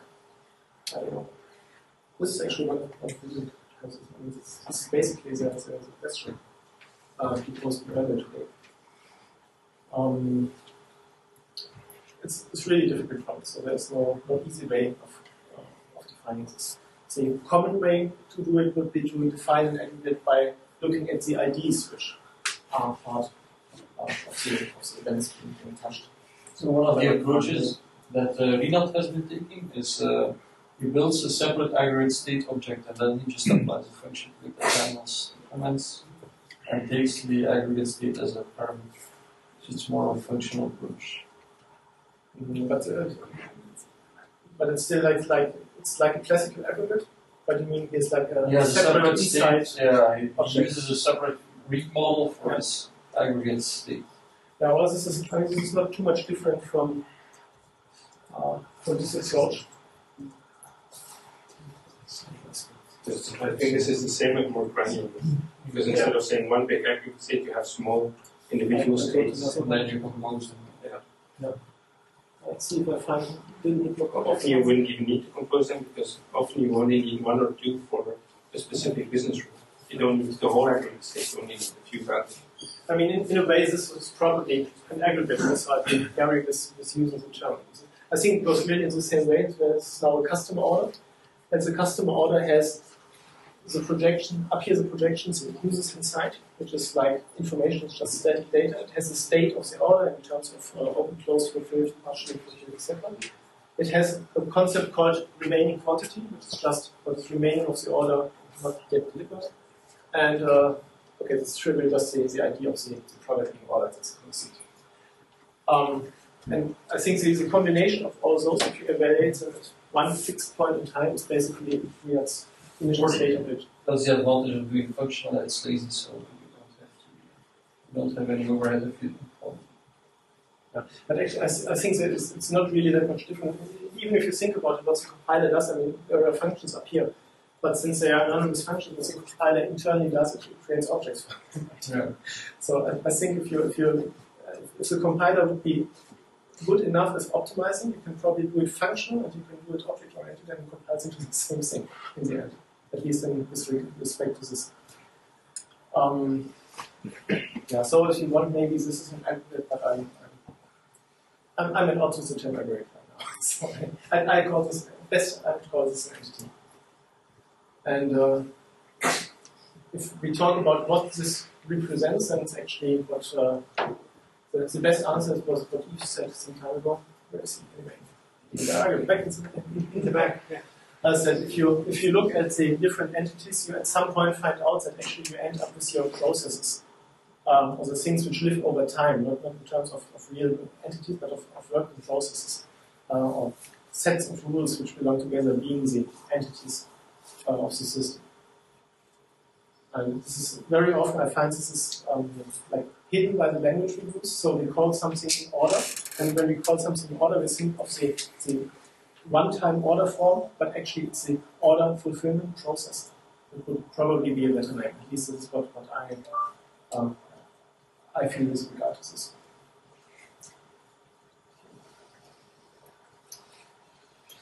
Okay.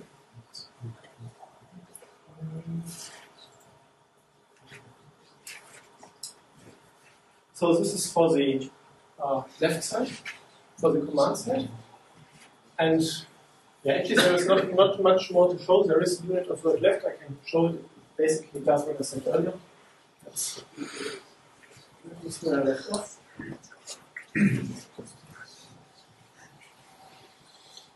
It's really a very trivial thing.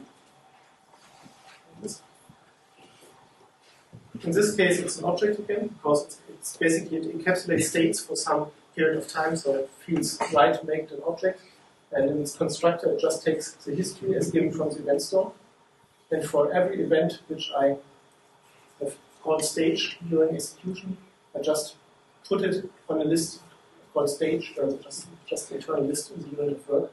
And then if I call the events, I just take the original history and concatenate to it the events which have been created during the transaction.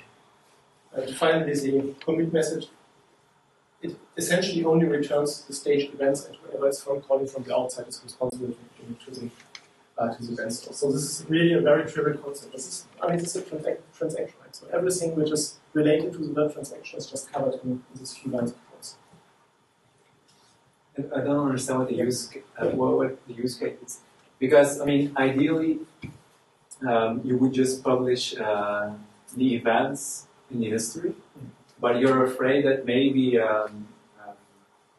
there was a failure, and by publishing it, it already happened.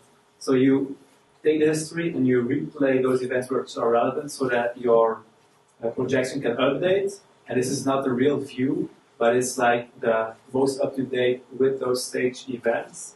and then you see if everything is okay, you do the check, and then you know it's okay, and that's when you publish it to the history so that the normal models can update too. Yeah, exactly. Okay. That's basically the explanation. It's a nice thing about this, especially in languages which are garbage collected, is that you don't really have to worry about rollback. Right? Because during one transaction, I just published in this local list. In here, this staged sync, this is a local list. And if for some reason this fails, the current transaction fails, I just cut my reference to the thing and the garbage collector does a rollback. This is really nice. One thing that you can do, because your comment handlers should always be void, they should return nothing, is I just return events, an array of events. That's one way to do it. Yeah, it could be, but I've in reality, on more than one occasion, also this might initiate some discussion, had transactions which actually incorporated a lot of events. So very often, at least in the real world, I found that a transaction can encompass several hundred or thousands of commands. So especially if you have a software system which is related to like changing, planning shifts for people, time shifts, then the commands there are actually quite granular. So it's like an employee is assigned to a certain role for a certain time slot. And if you do such a plan, you'll have a lot of commands which influence single employees and single positions.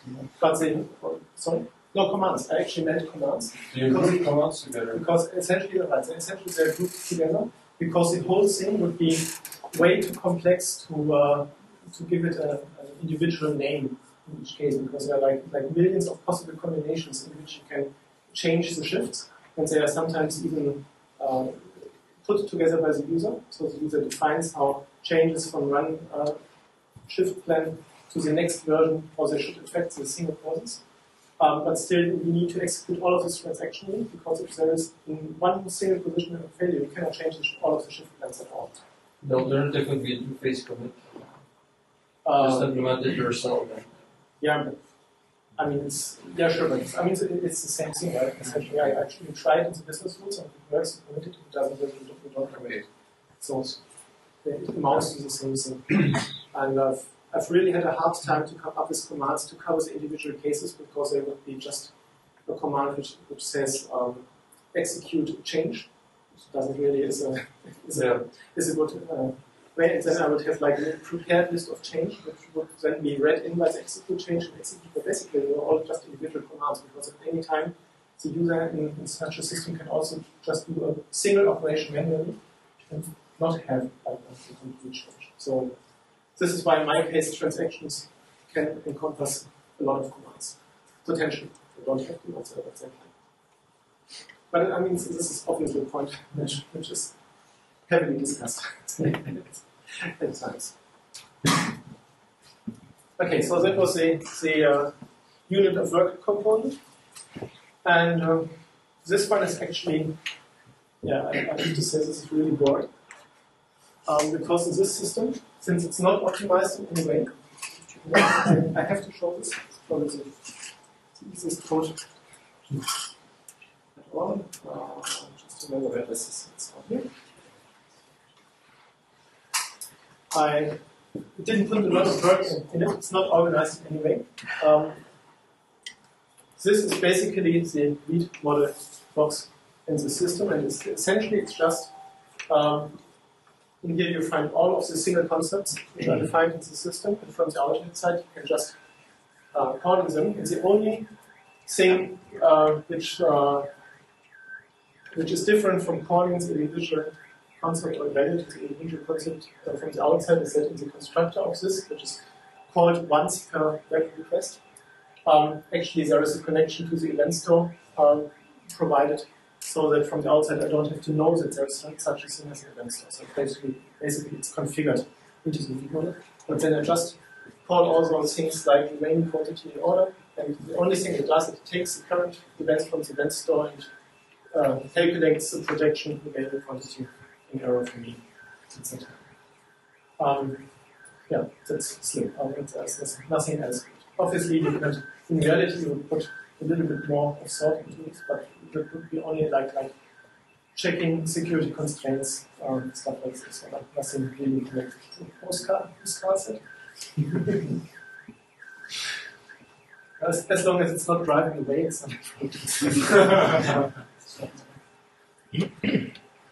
but on the other hand, I mean, this is like the basic promise of CQRS. And the basic promise was that you can take all of the complexity which is in the system and keep it away from the data providing.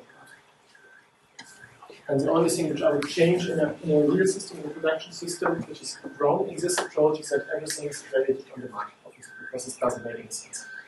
Especially if you're talking about lists of statistical data, it really makes sense to pre-compute some of those. Yeah, that's basically the full circle of the system. I didn't show any of the web server part and how this is done because I just wanted to show the one time the full circle, starting from the projection itself, because for me this is the point where the most complexity lies, getting the concepts right and analyzing what kind of projections you can do from the events and what makes sense business-wise. And of course the second part is getting the business rules right. Everything else is separate. When I try to organize this project, I realize that you only like have a very coarse view of this now in such a way that the individual components of the individual ideas of event sourcing are localized very strongly, so that there is the projection is in fact a type called projection, and that's all there is to it. And the different executors of the projection, which only one is implemented to make this easier at this time, is just essentially a function. It's just a single function which does all the same thing, but you can write a second function which has completely different runtime behavior to replace it if you need different runtime characteristics. But it doesn't affect any of the business parts of the behavior. It just affects the runtime characteristic. And the same for the remaining part, that in a simple system, those things are necessarily quite trivial. But that's not how you do it in production. Well, I mean, have you used like basically, this is actually the second time I've done something in F#. So it's like I'm not using function languages in production, but actually this is distilled from the way my object-oriented systems work, because over the last 3 years, I think 2 years, my object-oriented programming has become functional, I have to say. So what I tried to do in this project, it was the motivation of doing this, was to distill from the real systems those things where I think there is a concept which makes sense to be put in a single place, or to be like highlighted. Okay, so the basic idea of this, and why I'm trying, or what I'm trying to transport, is that the individual concept of event sourcing and CQRS are very simple. You actually put them in like 3 or 4 lines of code, and that's all there is to it. There is no need to invoke huge amounts of framework. For example, if we go once more to the projection function, which was here.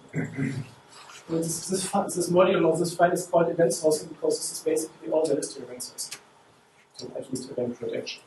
And you could take this function, which now evaluates on demand, and have it instead return an object of a class which contains a pre-computed value.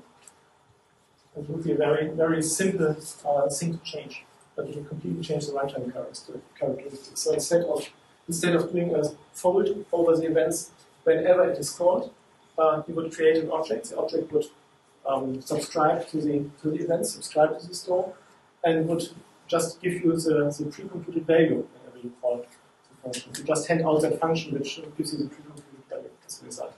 So it's very easy to change from like the on-demand version to any kind of pre-computation. It's a little bit more difficult in reality, but not much. Okay, this was the full circle through the system.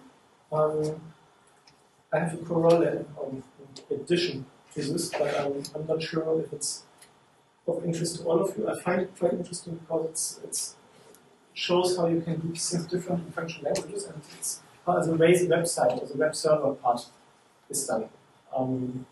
This is of interest. Yes. It's not my idea. I mean, nothing is my idea, of course.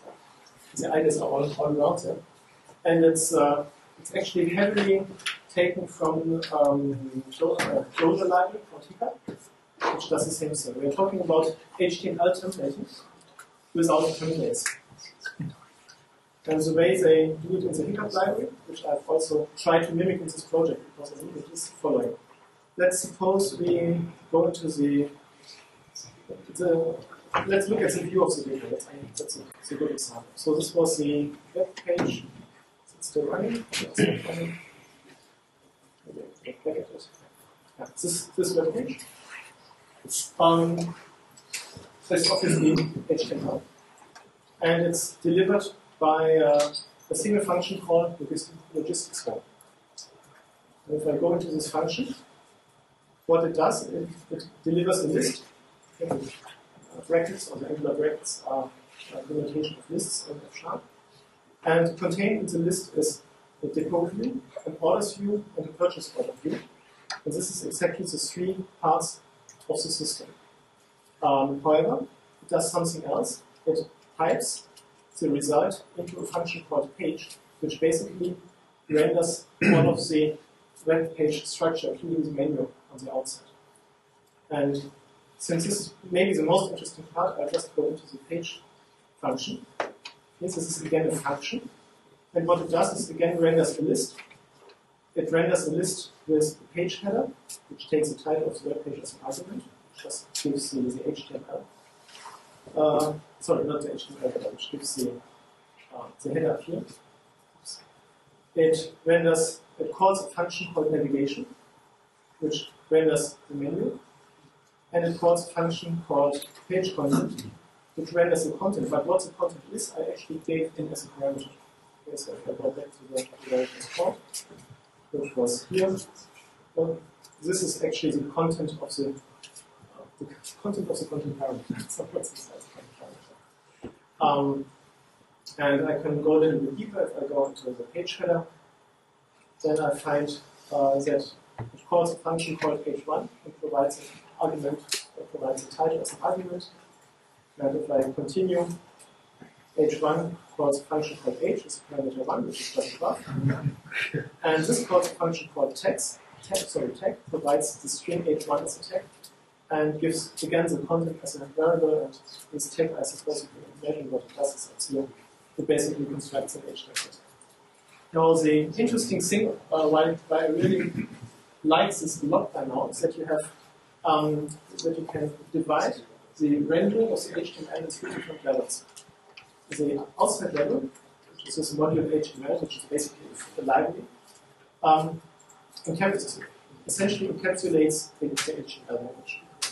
The second level is in this case called layout, and it defines how this particular website should be rendered in terms of HTML. Meaning that whenever I want to render a section title, I'm going to render the content as an HTML H3 tag as a content. Whenever I want to render the data table, which has rows, I'm going to wrap the individual rows into TR tags, and then wrap the whole thing into a table tag.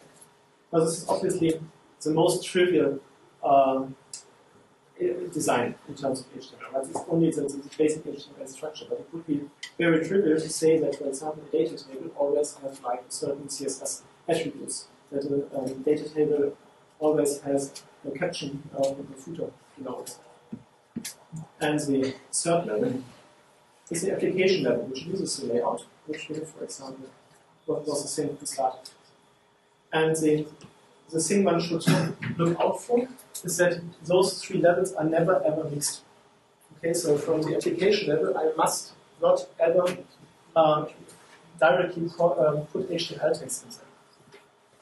I only call functions which are defined either on the same level or on the layout level. This means that I can have a very concise layout model or layout definition which I can change. at any time, and the web page changes completely. Because I always only say, like, where's the table? Let's look for a table for a moment. It's a nice one. So this is a nice one. For example, the purchase order view, which is part of the structure I just showed you. It essentially takes, it has a section title, and then it takes all the orders. This is just the result of calling a read line, which we have seen before, and wraps them into whatever this function provides as a result, and then calls the data table function of the variable.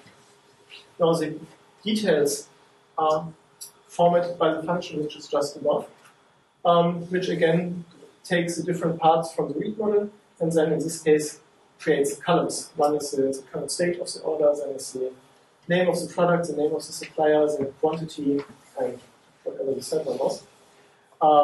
And formats this in a data row in table, whatever data row means in context of the current layout. So this is highly composable, and you completely isolate not only the markup in terms of the CSS definition structure, actually isolates the complete HTML generation from the system. So this is like what the templating languages are for in other systems. The nice thing about it is that it guarantees you that you can do a consistent layout, and it guarantees that you don't have to avoid repeating yourself when you create layout. Because whenever you do something twice, when you write the layout part, you think, okay, there seems to be a concept. For example, I have H2 several times, and it's always on top of something else. Hey, that's a section title, so let's introduce the function section title. So whenever I need to do this, I call the function section title. That's a basic idea. So it's highly composable, of course, because you can just make small functions which do small parts of it, and it's a very simple, also it's very not simple. It's a very programmer-friendly way of coming up with the structure of a website, because you can actually start out from your business concerns. Because I know I want to do a view of purchase orders, and this means I have to somehow create a section to view them, and then I have to worry about the individual orders. But what do I do with the orders? I lay out them by making a function purchase order detail view. And then it goes down the levels until I finally arrive at the HTML. To me, it works very nicely because you don't start with the layout and then you somehow fit the stuff in there. You start out with the stuff and then you think about how can I present this in a good way. You just think instead of layout, you should call it components because that's what other. Yeah, that's right. It's probably better. You're right. And yes, I've used this now in 2 small projects by now, and I'm really happy with this. Of course, you can't get a web designer to do this, but it's not that bad because actually it works really great as a web designer, at least as a web designer which does HTML, not just PowerPoint, sorry, not just Photoshop. Because what the web designers usually do is the web designers come up with example components. The web designer gives you one example for every different use case there is. You can directly put them into functions and repeat to keep on using them. Whereas with a classical templating approach, you at some point start to copy the HTML of the template around. That's small. That's the one for Tom because we discussed about this. I think you explained it better this time than last time, because last time I didn't see the value in it. Yeah. Also, I'm sober now. Actually, I didn't explain it last time. It was Mark who tried to explain it. Oh, yes, this was. Let's blame Mark. The difference is by now I have a lot more experience in using this. But from the onset, this was the idea. Also, I couldn't put it into words. It's like you have the feeling that it's a good thing, but you can't really put it in words if you haven't tried it. So now I've used it and it's actually quite easy. And this is really, for this F# is great. It's really great. Yeah. But it's not my idea. The idea comes from the Meetup library of Clojure, where they do exactly the same thing for exactly the same. Do you know if it exists in other languages? I don't know. I've seen an approach like this for C# I think, a couple of days ago. Some tweet or I've seen it as well. I've seen it in Germany previous time. and C#. Yeah, so actually, I've been working on a C# version of this, but actually I prefer C# by far because it's just natural. I have another question. Yeah. You use the types and casting, but usually why don't you use unions of types? So you could have just for serialization. Good question. Well, in principle, you would have at least 4 different things you could do. So the question was for the events and for the commands, whether it's why it's records or types in general and not discriminated unions.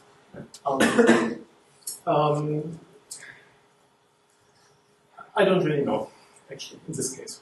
I mean, this was for demonstration purposes, and I tried to come up with a way of doing that which would serialize nicely to JSON. I have found that serialization coming from F# is really a nuisance. That's one of the parts which is not as nice. If I were to do this in production, I would use regular.NET structs in F# probably, because they serialize best and are immutable. Or alternatively, use any other structure from F#, which would probably use unions at first place, because you can match on unions nicer and you don't have to use reflection as much. But they use reflection too. It's basically the most the same thing. But at least the syntax reads nicer. And then generate serializers individually. Because now you lose the advantage of, for example, when you're missing an event handler for a certain event, or otherwise you get a completion error. Well, but that's, I mean, you can also, no, it's not really true, but even the pattern matching on one types forces you to do the others, I think, once you otherwise. But yeah, I don't really know. I mean, I don't have a good answer which to prefer. All kinds of data structures in F# have weak points. So the records they're quite difficult to use because you always have to specify the type within the parameters, because otherwise F# mixes up the different records types if it's not unique. Classes are mutable. I don't see a reason to use normal classes. Structs, I like structs, and in C# I only use structs, so they come naturally to me, and maybe I would use unions if I have more experience with better. I don't really know.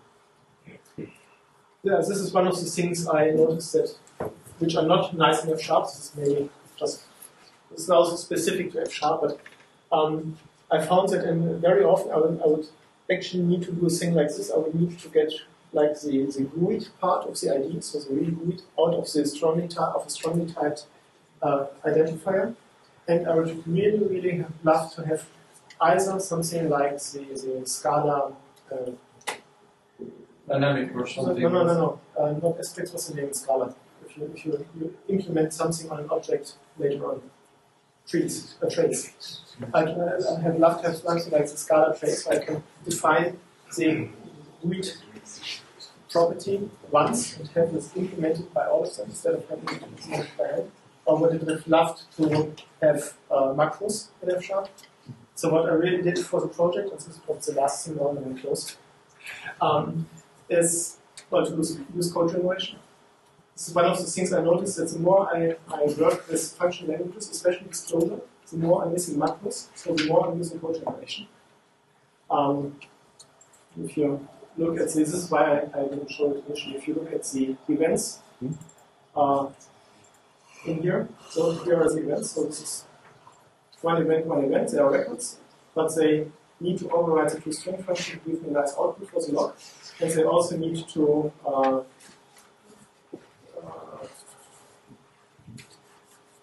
you have a separate a construction method in order to make it a little bit nicer and more readable. You have the construction, and this is, I mean, basically this is always the same. That's something you can avoid if you just use type.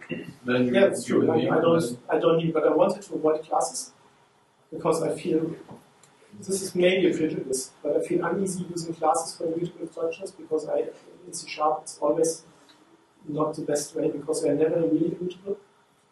So I avoided classes later. But actually, as I've been working on this project, I've been thinking about changing this, but I just didn't change it. But the point is, it's always the same. No matter if it's classes or something else, it's always the same. So what I did for this project was something else.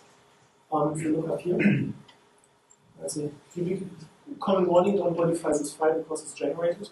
And what I actually do is I take the specification file showed earlier. This was not for this group, but this was for demoing for the talk on code generation.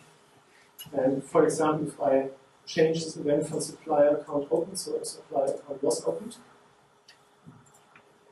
and I have a small code generator which I can run in the F# interactive mode immediately. So immediately executes. If I go back to the events, reload this. Now this is called, now it's called supplier account was open, so it changes. So what I basically do is I pass a markup file, and for the section called business events, I take the structure and transform this code generation into the F# code.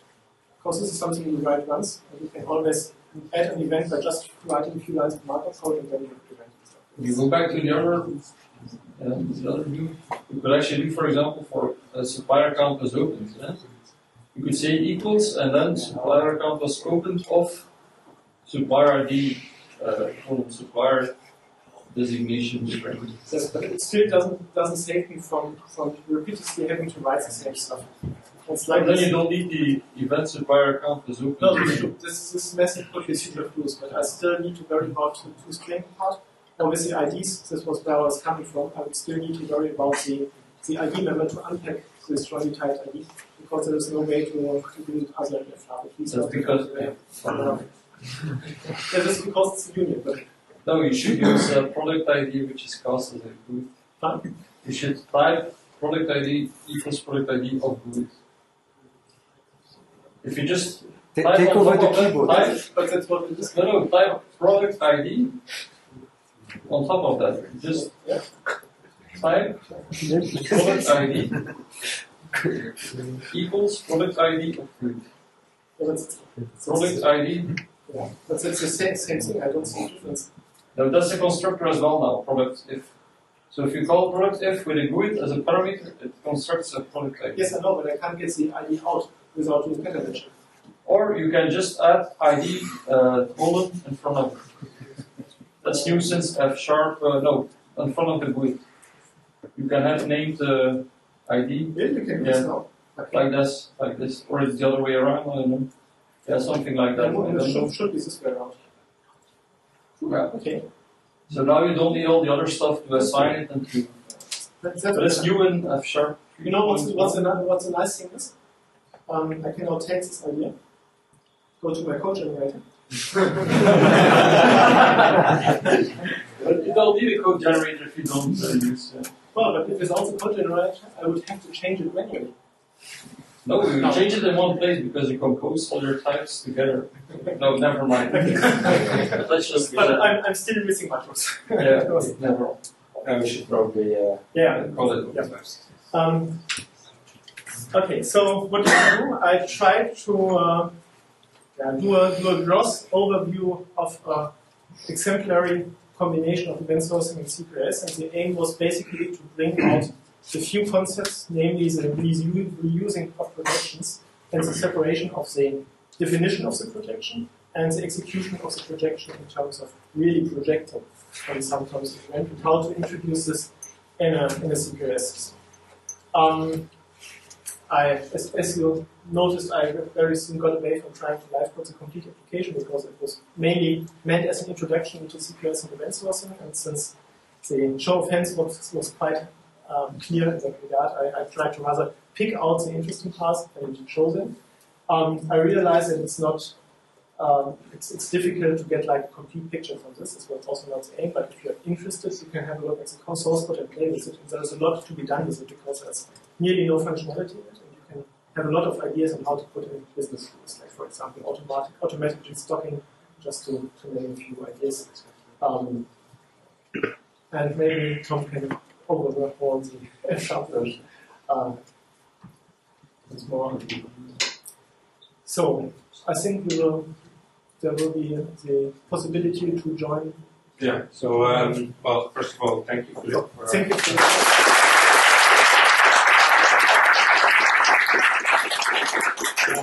And thanks to our agency for hosting us and paying for the prize.